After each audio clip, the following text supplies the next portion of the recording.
안녕하세요. 돈이 되는 5분 이야기 돈오야의 김비정입니다. 최근 통계청 자료에 의하면 2020년 말 처음으로 우리나라 인구가 2만여 명이 자연 감소했다고 합니다. 그래서 5,182만 명인데요. 이 팬데믹 영향으로 인구 증감의 교차점인 데드크로스가 9년 앞당겨졌다고 합니다. 물론 이러한 인구 감소에 대해서는 예상은 했지만 막상 인구 절벽과 그리고 LH 부동산 투기 사태를 보면서 앞으로 다가올 우리 사회적인 파장에 대해서 걱정하지 않을 수가 없습니다. 지금까지는 인구와 도시 확장 그리고 산업의 팽창이 국가 경쟁력을 높여왔죠.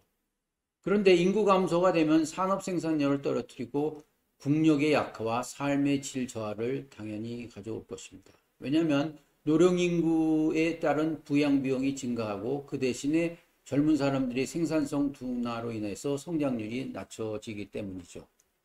우리가 보통 생산 가능 인구를 15세 이상 인구를 의미합니다. 이렇게 되면 생산 가능 인구가 줄어들게 되면 가계나 기업, 정부의 경제 주체 소비가 자연히 줄어들게 되죠.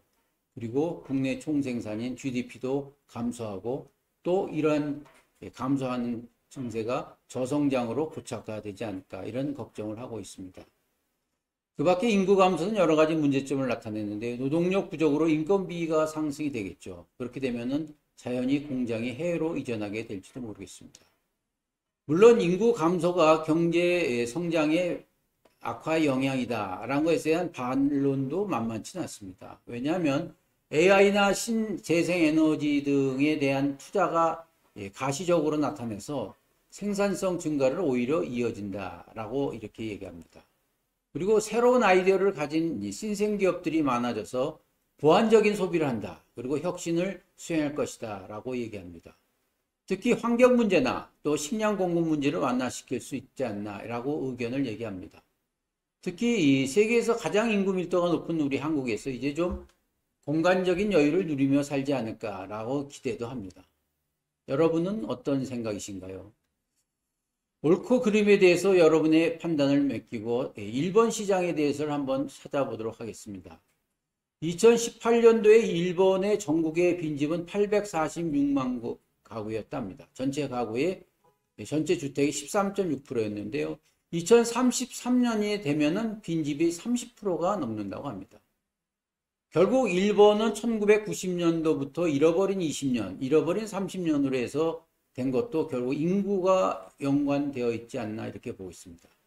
만일 빈집이 늘게 되면은 자산 가격, 주택 가격이죠. 그것만 빠지는 것이 아니라 치안이 악화되고 또 슬럼화되고 또 당연히 지역사회 분기를 나타내고 있죠.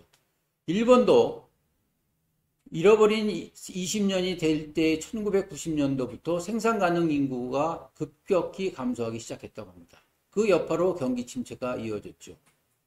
그래서 인구 감소는 전염병보다 더 무섭다 이렇게 얘기하고 있습니다. 경제를 움직이는 것은 경기 파도가 아니라 인구수의 증감에 따른 것이다 라고 실감하게 만드는 것이죠. 현재 부부들은 더 이상 아이 낳는 것을 가족이나 신에 대한 의무로 생각하지 않습니다. 그리고 자식 양육을 일종의 개인적인 성취나 경제적인 관점에서만 바라보고 있죠. 그러다 보니까 아이 낳는 행위를 일찌감치 끝내버립니다. 그것을 탓할 수는 없겠죠. 그래서 최근 출산율이 이렇게 왜 낮아지는가 이유를 한번 찾아봤더니 첫 번째로 출산과 양육, 교육 과정에서 막대한 돈과 희생이 들어간다라고 이제 생각하고 있죠. 두 번째는 혼인율이 저하 및 초혼 연령이 상승하고 그리고 출산 연령도 상승되고 있습니다. 세 번째는 대도시 지자체의 광역화, 교회화, 공동화 등을 꼽습니다.